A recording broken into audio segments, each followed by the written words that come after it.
Helpful for life. Okay, let's talk about one of our favorites, and that is the poached egg.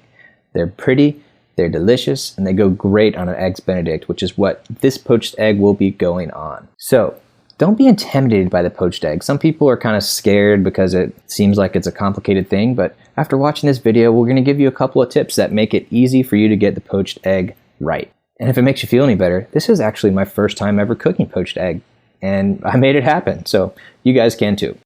Alright, so what you'll notice that I have here before we get the video started is a couple of ramekins out on the counter. What I'm going to do is I'm going to crack the eggs into the ramekin and then actually lower the egg into the water using that. This will help prevent splashing, it will help prevent the yolk from breaking, and it will help the beautiful poached egg shape be maintained. Some people will actually cook their egg in plastic wrap.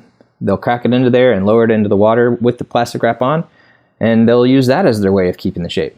If you follow the couple of tips we give you here, you don't need to do that, but feel free to try that if you're interested.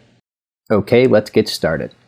Now you may notice I'm moving a little fast, and that's because the video has been sped up 3.5 times. So, an optional step, but one that I'm doing right now, is to crack the egg into a mesh strainer. This will get rid of some of the more liquidy whites, and what that will do will help prevent your water from getting cloudy, and it will help maintain that beautiful poached egg shape that we're looking for.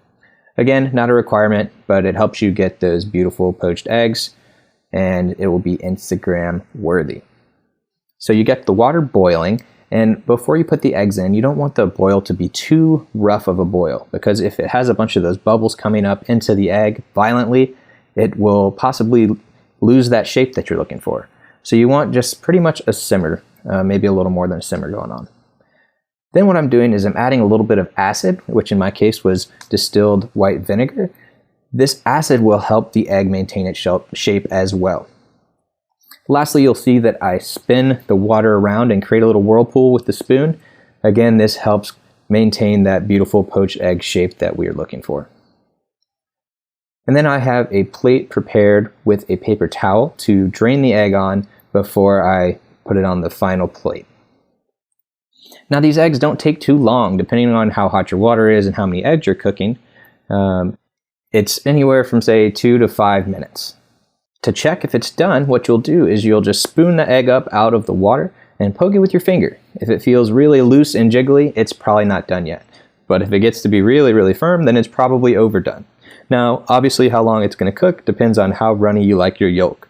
What I'm looking for here is a runny yolk, because kind of like my over easy eggs, that's how I like it.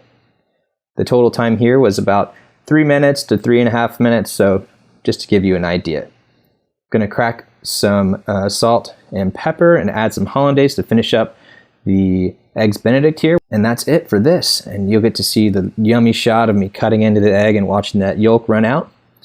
And one last tip for you with poached eggs, you can actually cook them in advance, which is great if you're having a bunch of people over for a brunch or something like that, or if you want to meal prep for the week. Just cook them like we're showing you here, and then put them in the refrigerator. And then whenever you're ready to heat them up, just pop them in the hot water for about a minute and they're ready to go just like fresh. So that's it for poached eggs. I hope you enjoy.